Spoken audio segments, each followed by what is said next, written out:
A culpa pelos meus problemas é da minha esposa. Se meu filho agisse de maneira diferente, a minha vida seria diferente. Cláudio, até que ponto a culpa dos erros, das dificuldades da nossa vida está na outra pessoa? O Evangelho nos convida a enxergar o próximo como um espelho.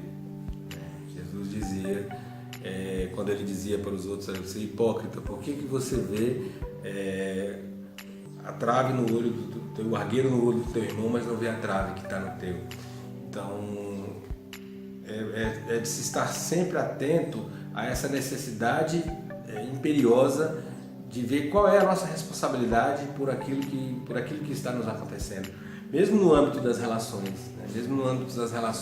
isso se faz muito presente, porque algo muito constante nos dias de hoje, no esgarçamento, na falência das relações, é justamente a falta de diálogo, é a falta de tolerância, é a falta de ceder, é a falta de tentar compreender o momento do outro, compreender o que o outro está vivendo, o que o outro está sentindo, o que o outro espera de nós. Esses dias eu ouvi uma coisa muito bonita que uma pessoa falou assim: olha, quem pede perdão primeiro é o mais forte, quem pede desculpa primeiro é o mais forte. E a gente parece que vive num momento da sociedade em que quanto mais raso a relação for, quanto mais rasa, quanto mais frio você for, as pessoas até falam, a gente vê os jovens, os adolescentes, com esse desejo, essa coisa assim de ser uma pessoa fria, de não se importar com ninguém, que ninguém me atinge, porque assim eu não vou sofrer. Então, na verdade é a gente buscar compreender que a gente tem a nossa responsabilidade na manutenção de todas as nossas relações e que não é uma coisa fácil, São muitas vezes pessoas vindo de contextos completamente diferentes, de famílias completamente diferentes, de valores completamente diferentes, onde a comunicação exerce uma dinâmica muito própria e que muitas vezes acontece em um ambiente muito cheio de ruído. Eu tenho um amigo que é filósofo e ele fala que a questão da comunicação é porque tem aquilo que eu falo, aí tem aquilo que você entende. Aí você me responde com base naquilo que você entendeu. E aí eu vou devolver para você com base naquilo que você entendeu, daquilo que você ouviu e que eu disse, que não necessariamente foi aquilo que eu quis dizer. E isso se propaga então de uma maneira tão exponencial e que vem dia após dia, sem que as pessoas se desarmem, sem que tenham condições então de depor as armas, de sentar e dizer: olha, vamos ver o que está acontecendo, o que a gente contribuiu para que as coisas chegassem a esse ponto. E mesmo nos momentos de maior dificuldade, buscar entender que o outro, o filho, o cônjuge, aquela pessoa que nos desafia, ela precisa ser em nossa vida muito mais importante do que o problema. Entender que muitas vezes o problema existe e se policiar no sentido de dizer: olha, eu posso até estar magoado com você, mas eu ainda te amo, você ainda significa muito para mim, você é muito importante para mim. Então nós precisamos compreender como que essa situação chegou a esse ponto. Você fez isso aqui aconteceu e que me magoou muito. O que a gente pode fazer em relação a isso? Por que a gente chegou a esse ponto? E muitas vezes nesse exercício a gente vai descobrir coisas que a gente muitas vezes fez instintivamente ou sem querer ou sem perceber, que magoaram profundamente pessoas que estão do nosso lado e que a gente nunca se deu conta. A gente nem percebeu. A pessoa engoliu aquilo ali em silêncio, aquilo lá ficou envenenando, ficou pulsando, ficou machucando. Então é interessante que a gente sempre, antes de apontar o dedo, como aquilo que o pessoal fala, sempre quando você aponta um dedo tem 4 apontados para você, ou 3 no mínimo. Então compreender qual que é a nossa responsabilidade na dinâmica daquela nossa relação e compreender que muitas vezes a gente, fazendo o nosso movimento de melhorar espiritualmente, de melhorar enquanto pessoa, de cuidar daquilo que reflete a sombra que existe em nós, muitas vezes a gente está fazendo um movimento de reaproximação do outro.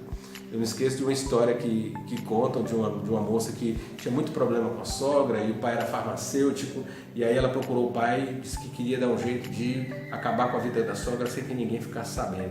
E aí o pai entregou para ela: olha, você vai botar isso aqui na comida dela um pouquinho todo dia e ela vai começar a ficar mal. Em 30 dias, 2 meses no máximo, aí ela morre e ninguém vai ficar sabendo. Agora, vocês brigam muito, as pessoas vão desconfiar que foi você.